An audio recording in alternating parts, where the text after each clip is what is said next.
Good afternoon, ladies and gentlemen. Thank you very much for inviting me to this session here. And I would like to tell you something about aseptic filling.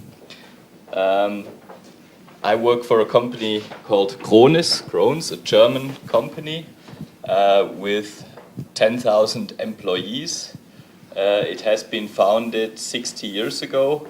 And unfortunately, the founder, Dr. Hermann Kronzeder, died last Friday at the age of 85. We have, as I said, 10,000 employees. 8,000 of them are working in Germany. 2,000 are spread all over the world. And we have an export rate of 85 to 90%. And maybe that's an interesting figure for you.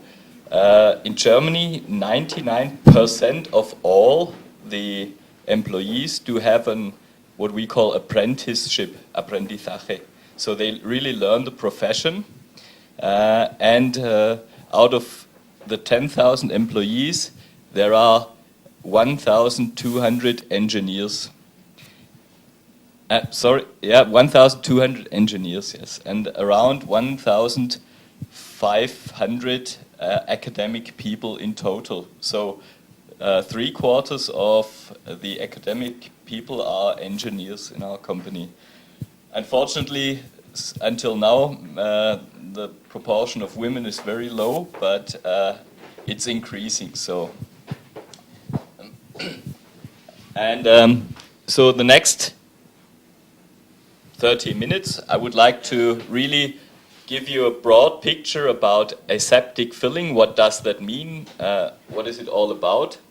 I would like to show you some sterilization technologies that are available. I would like to show you an FDA concept. FDA is the American Food and Drug Administration.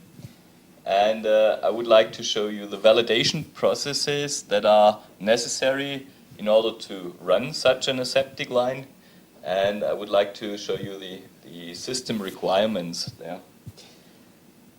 So what is the definition of aseptic filling? By the way, aseptic filling is, at least in Krones, reduced to PET bottles only. Yeah?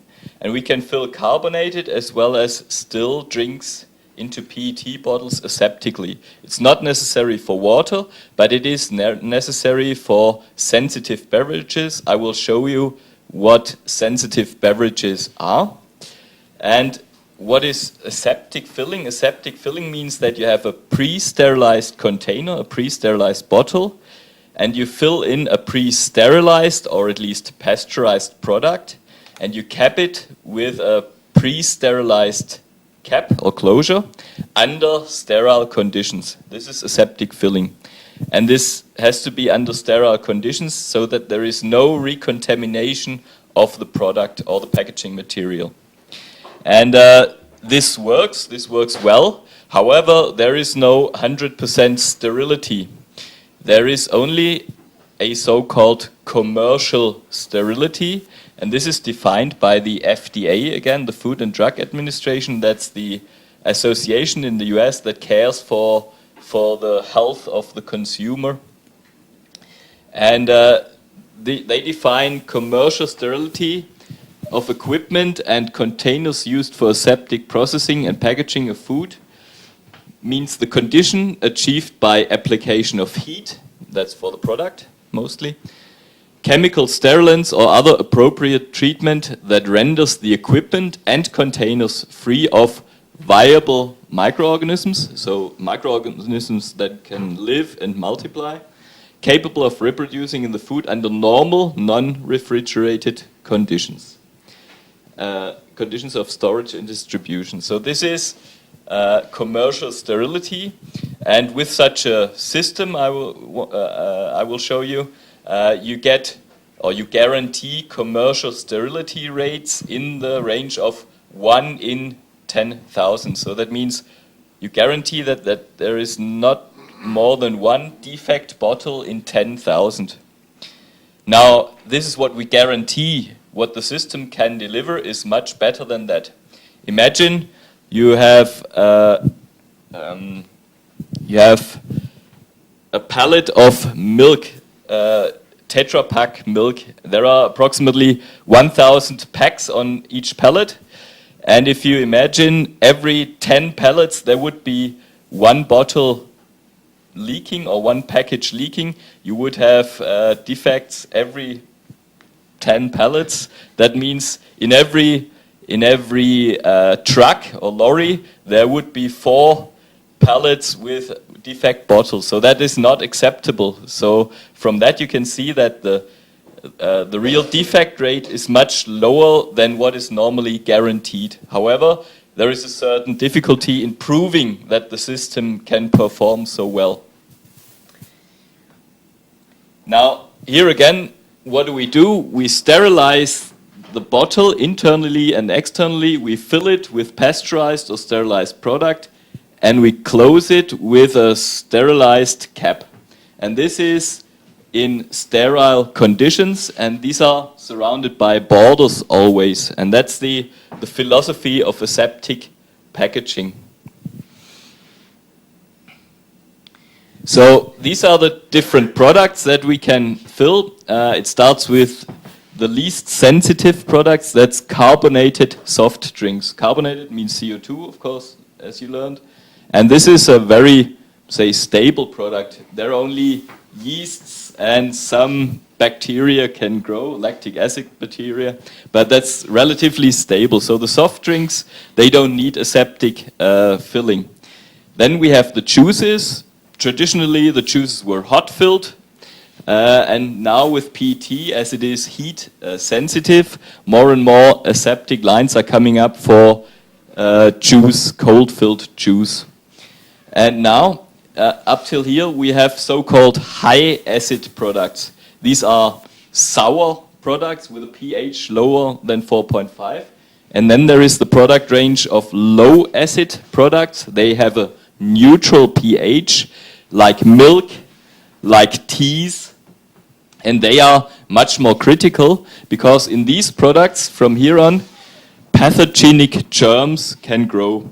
Pathogenic means they can really harm people, and people could die from drinking a spoiled product. Sorry. So really, this is the more critical part, the low acid product. And so low acid aseptic filling is the, say, the most difficult task of filling product.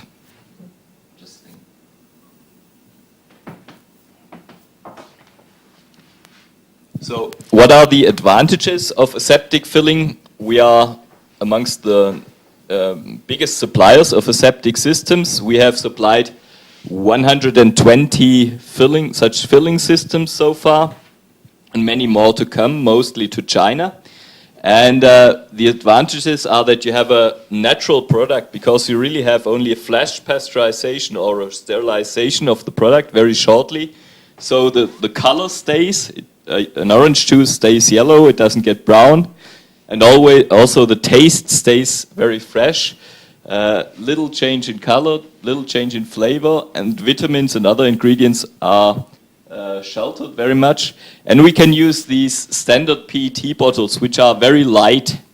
And this is also a part of, say, environmental things. We are developing bottles that get lighter every time. And we have a flexible bottle design, so we don't need to look for, say, heat-resistant PET resin and these things.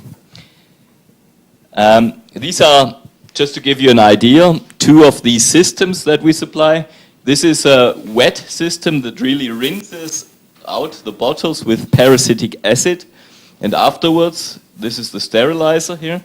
Afterwards, it's rinsed out with sterile water. Then it goes to a filler. And then there is the capper, where we have disinfected caps, also in a submersion bath, where they are submersed in parasitic acid. So this is a system that uses water for removing the sterilant. And the later development is a dry system, a dry H2O2 concept we call it, which uses evaporated hydrogen peroxide.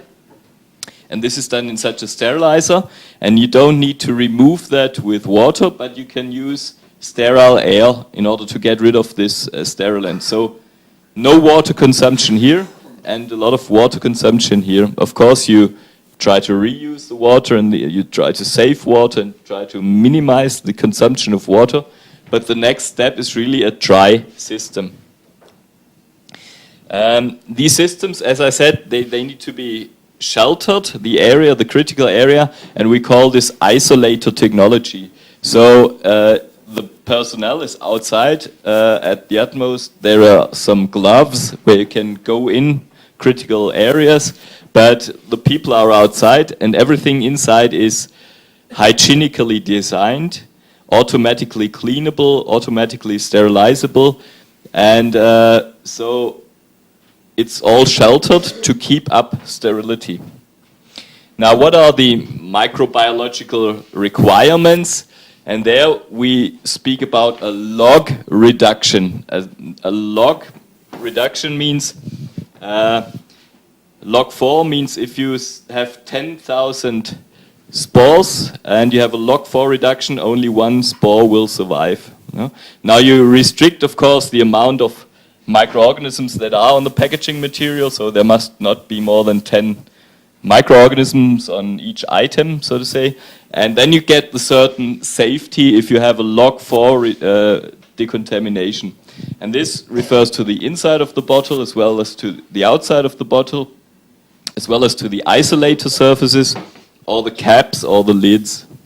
So they all need to be sterilized in order to bring everything together under sterile conditions. Now, this just a minimum log 4, that means that the average must be much higher. So depending on how narrow your decontamination process is, in order to reach minimum log 4, you need to go for higher averages here. That's just an explanation here. And this is how such a FDA concept looks like. So in the US, the FDA takes care of these systems because they are dangerous for if product is produced that is not shelf stable. And the FDA works together with so-called process authorities. These are people that have a look and validate such a line very in detail in order to prove that everything works well. And the philosophy is that the bottles come in a regular zone, and then you go into a sterilizing zone where the bottles are externally and internally sterilized, and then you go into a sterile zone. And this is, the green part is all the sterile zone. And this has to be very tight. So whenever there are rotating parts, you need a separation between the rotating and the static part. And this is, from the engineering point of view, these are the critical parts to design. Here in this concept, we also have a foil sterilization, a foil application, foil sealing, and we have a capper with pre-sterilized caps. Here in this case, it's all based on hydrogen peroxide, H2O2. Such an FDA's concept requires, well, it's good to have a constant speed there because this gives you always the same treatment. It's a completely dry process which we developed here, and that's the first in the world for these rotary systems. We don't need water, especially no sterile water. Just for cleaning the machine, flushing, we need the water. But there is no lubrication of the capper, there is no cleaning of the thread area, and these things which you see frequently, they have all been abandoned. And the sterilization process works with steam and hydrogen peroxide. And with such a system, we are able to produce 48 hours non-stop without breaking the sterility. And again, something that we have invented, which is a new thing, is that we can clean with caustic and acidic the isolator. And we recirculate the CIP agent, the cleaning agent. So it's not cleaning with foam and letting everything down the drain, but it's recollecting all the chemicals. So that's again, from the saving point of view and from the environmental point of view, a new big step towards environmentally friendly systems. You need to design a unidirectional airflow from top to bottom, and you need to prove with fog and with what do you call it? We need to prove that the air goes from top to bottom, and you need to exhaust on the base, and you need to show that this is really working and that the air is not going back up anymore. The interior bottle is sterilized with such a nozzle, and the bottle is in that clamp, and this shelter, this hut, provides treatment to the thread area, to the neck area of the bottle also. And the external bottle is also, the external of the bottle is also sterilized with the same gas phase, so to say. This is, again, the bottle sterilization. These are the parameters. It's at a high temperature. That's normally a very high temperature for PET, because the glass transition temperature for PET is in the range of 70 degrees Celsius. But this is the air temperature in the nozzle. When you expand it into the isolator, it's much less than that. So the bottle does not see more than 60-65 degrees Celsius there. And then, of course, we have the drying and the cooling of the bottle. And the same refers to the, say, exterior sterilization, also with H2O2.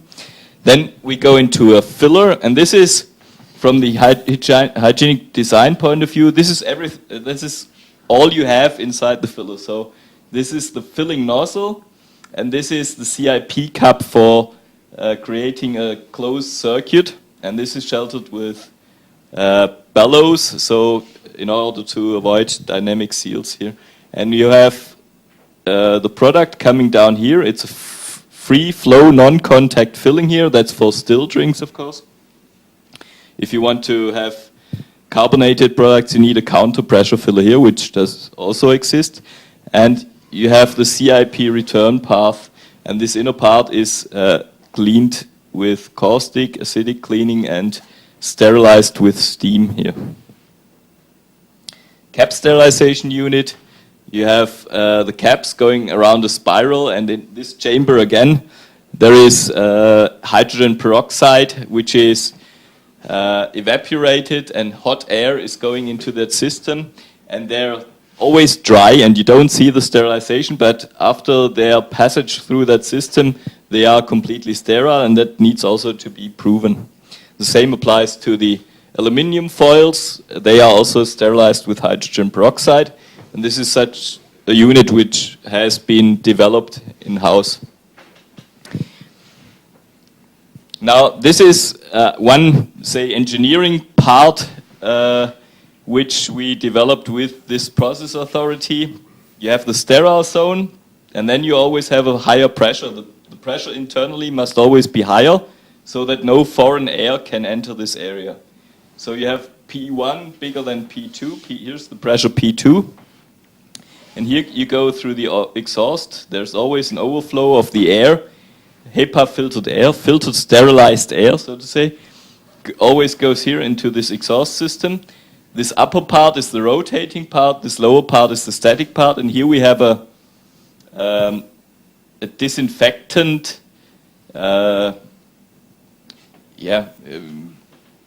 part, a circular bath, so to say, which prevents any microorganisms or foreign, say, insects or whatever from going into that area. So it's really a hermetic seal that we have here.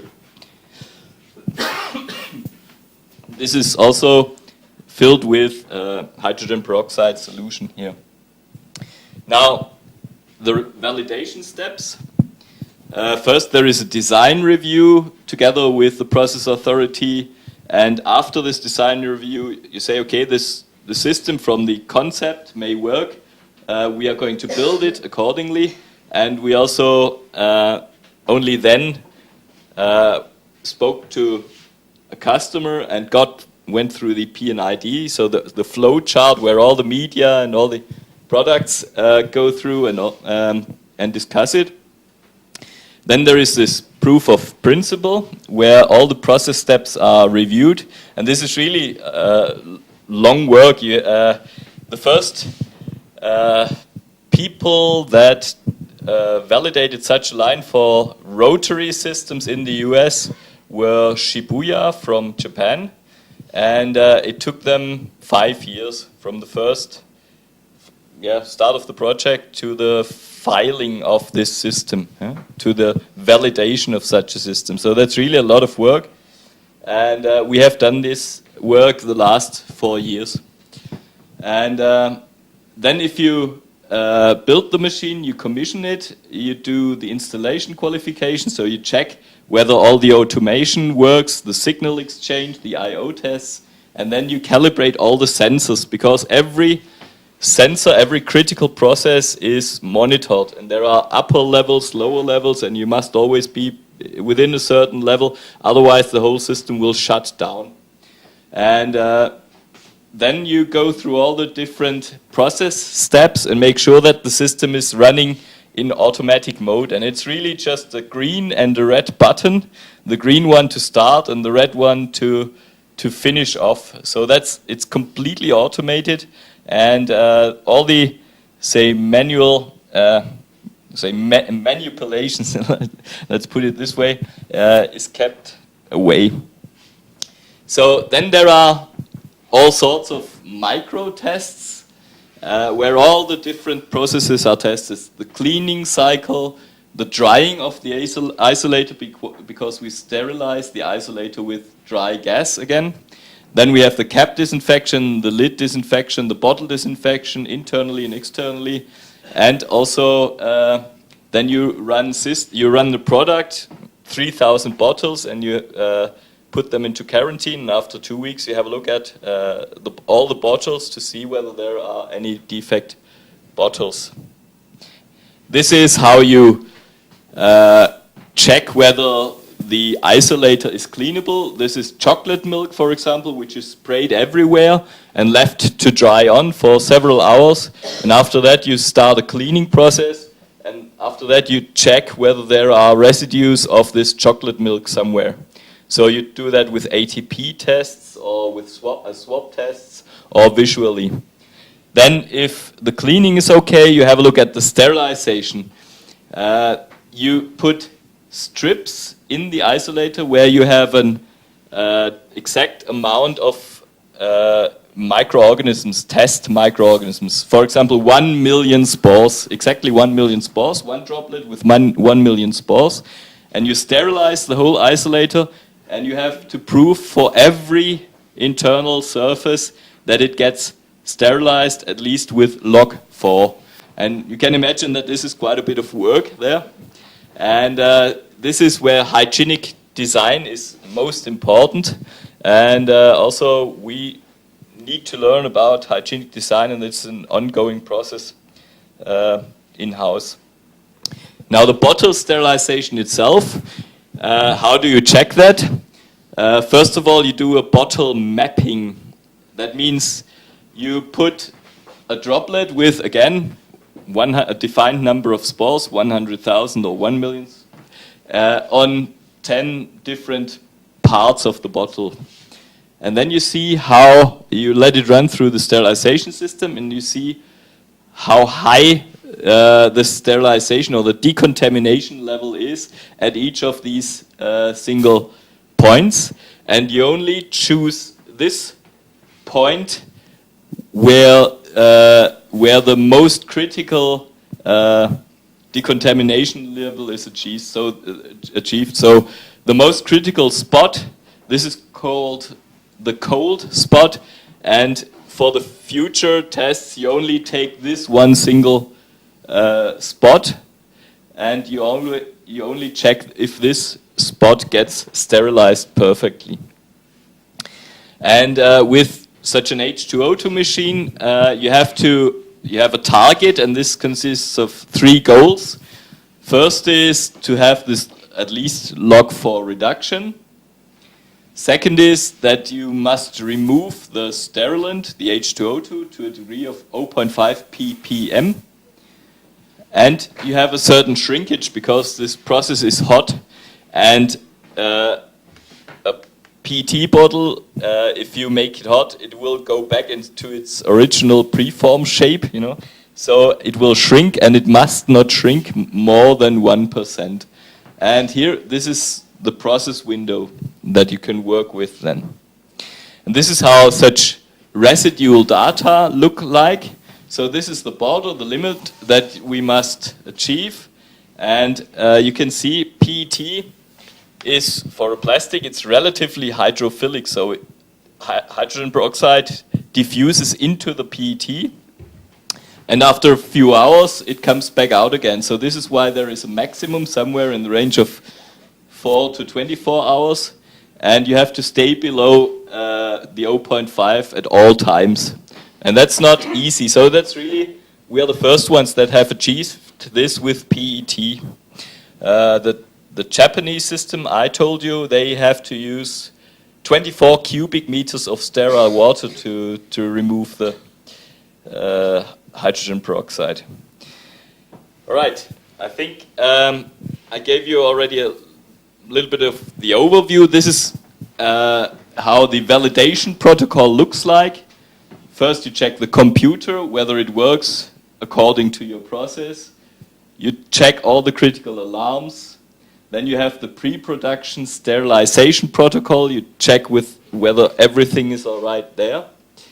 Then you just check the internal and external bottle sterilization. You check the cap sterilization. You check the residues of the bottles, of the caps, of the lids. And this is always, you know, there is a law, a US law, which gives you the figures that need to be achieved. And then you have the bottle mapping, that you really show that there is a sterilization in every spot of the bottle, internally and externally, for also the caps and lids. And then there is the CIP, and you have to prove that the system behaves the same every day. So all the time you have to show that there is the same performance, the same parameters. And with that, I would like to already summarize. An aseptic system must be able to produce commercially sterile product. Therefore, a sterilization of the packaging material, the caps, the bottles, are necessary, or is necessary. There are different methods available: parasitic acid, hydrogen peroxide, and at the moment we are working on E-beam sterilization technology. So that's chemically free sterilization. And it's also necessary to clean and sterilize the isolator where this filling and capping takes place in order to avoid a recontamination of the product. Prior to the production of such a line must be validated, and this is depending very much on the country, and also depending very much on the customer, what the requirements are. Here in Spain, we have systems running for Coca-Cola. We have lines running at García Carrión that work with H2O2. Agrosumos in the north, and also in Tafalla for Pepsi. We have these new hydrogen peroxide systems because the restriction was always water consumption and wastewater restrictions. So this is why here in Spain we do have a lot of these new latest technology systems already, and there are more to come. And so that's very nice for me to always come here and put in the latest technology. And what I have shown you today was the the most difficult discipline. This is the FDA low acid aseptic food filling, which is really something very critical with very high demands. And this is the work that we have been doing the last years. And you need all these various validation steps in order to make sure that the system as a complete system works well. And the target is always to reach a minimum decontamination level of the packaging material, and at the same time you want hardly any residues, and you want no shrinkage or hardly any shrinkage of the bottle. And this is for peracetic acid as well as for hydrogen peroxide not an easy task. And with that, I hope I could give you some insight about our work with aseptic filling. And if there are any questions, I would like to answer them right now. Thank you very much.